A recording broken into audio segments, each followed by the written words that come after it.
Merry Christmas everyone! Sharing this toy na nabili namin sa isang bookstore.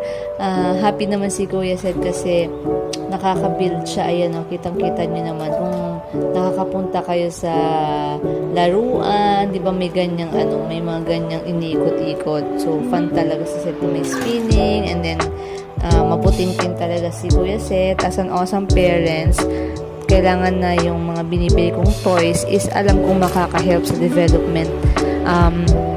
developmental ni Kuya, sa hand and eye, sa focus niya. Yung mga toys na nakikita natin sa therapy center, ayun na yung mga binibili ko with the purpose. So, kinonsult ko mo to kay Daddy Dos. Okay naman sa kanya ang toys na to. Siya ngayon kumuha nito, by the way. At saka, happy ang Kuya Seth. Nag-aagawan pa nga tong dalawang anak ko. Pwede pala tong duktong